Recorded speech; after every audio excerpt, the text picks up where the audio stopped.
Why is a tennis ball fuzzy? Are you honest? How many square feet of pizza does the population of the UK eat in a year? Left field questions. What are they? Why are they used? Who uses them?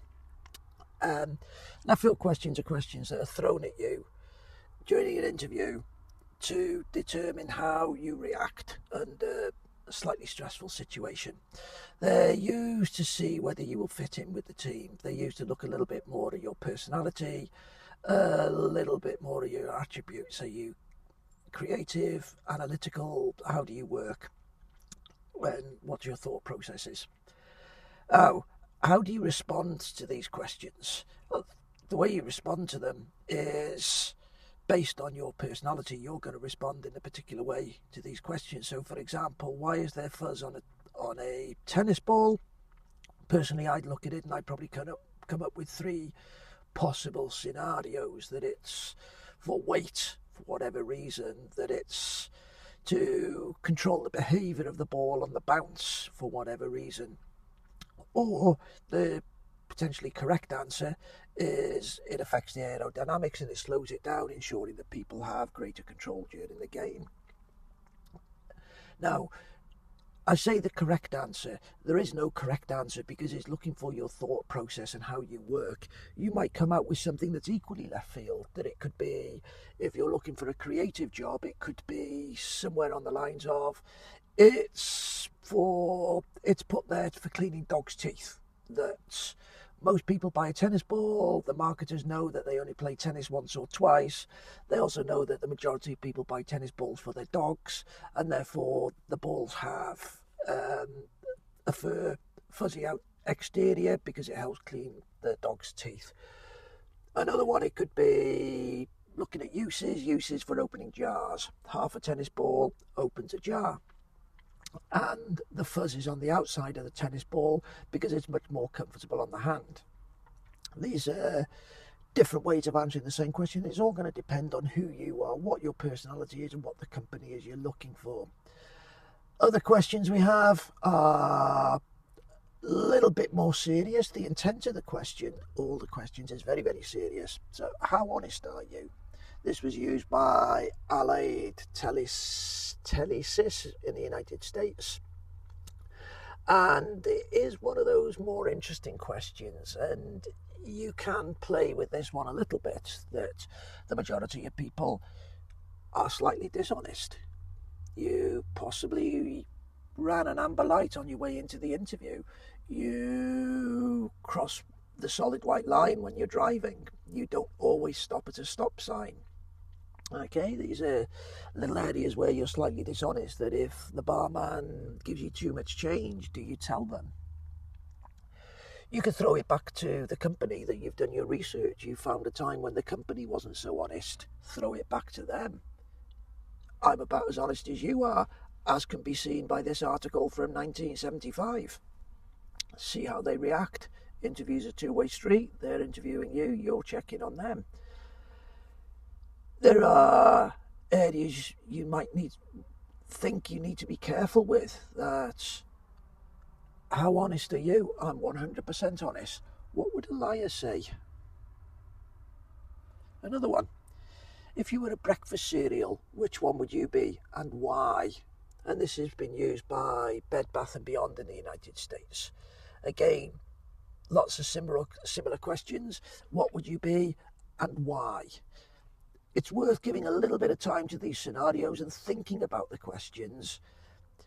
You don't need to think about the specific question. It's just thinking about the type of question in general and how you would frame the answer. It's not the specific answer they're looking for. It's how you think about it, how you arrive at your decision.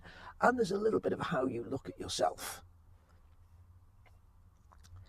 How many square feet of pizza are eaten in the UK every day? 66 million people in the UK, no, 66 million people in England.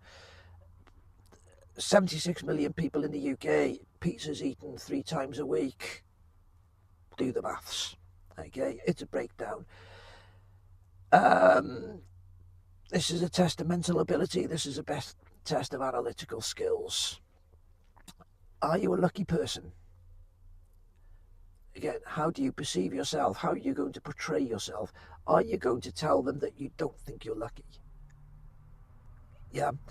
Think a little bit about this question and how you'd frame it, and how you'd frame any question that's pulling the positive, but the position you're in is that you might actually feel you are unlucky. But use that as an example, and with an example, and make it into something where you have an opinion on luck. So if you think you're unlucky, don't say that you're unlucky. Talk about it as luck doesn't really exist in your opinion, that the harder you work, the more lucky you become. So it's taking luck out of the equation and putting it more into a position of grafting and hard work. Next one, what is your least favourite thing about humanity? Interviewers asking stupid questions. Next, what was the last gift that you gave someone? Again, thinking about this one is the same as the last book that you read, the same as the last film that you saw. It doesn't have to be the last film, the last book, the last gift. It has to be a gift that you gave. Therefore, you've got first-hand experience. You can talk about it emotionally. You can talk about the thought process behind it, and it doesn't matter which angle they come at you. If they think that you're lying, they're going to ask more questions. If it's something that comes from the heart, you can answer any question they ask about you. So what was the last gift that you gave to someone? Think about a gift that's going to suit with the company culture.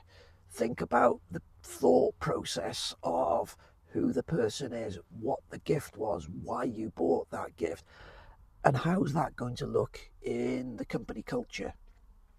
Every question that you're going to be answering, you're going to be looking to see how that fits with the culture. How does that fit with the interviewer? Is that something that they're going to look at you and nod in approval? So the purpose of these questions is to see how you deal with stress. It's to see how you react in certain situations. Now, the question is, can you practice these?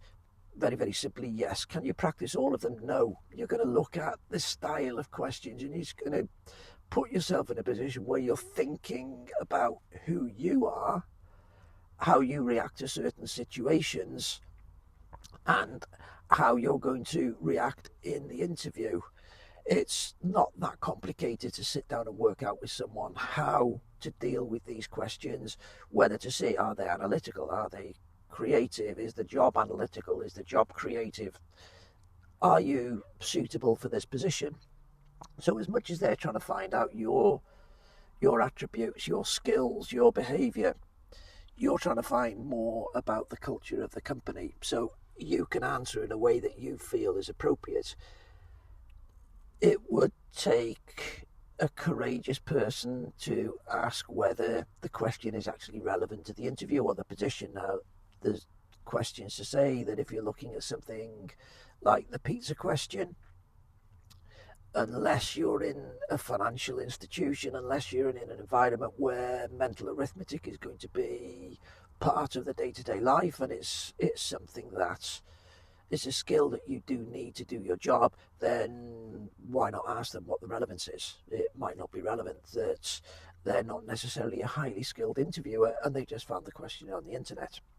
Which brings me to the point that left field questions is something that you can find on the internet. Go through them, look at them, at least be aware that these questions exist and there's a possibility that you could be asked. Then it's a question of practicing them. Just be familiar, recognise them, practice, be sure that you're answering them in the correct way that's putting you in the best light in front of the interviewer. Okay, have fun. Some of the questions are great, some of the questions really are stupid. Just enjoy them, and if you've got any questions, drop a message in the comments box below. Thank you very much and good luck with your interview.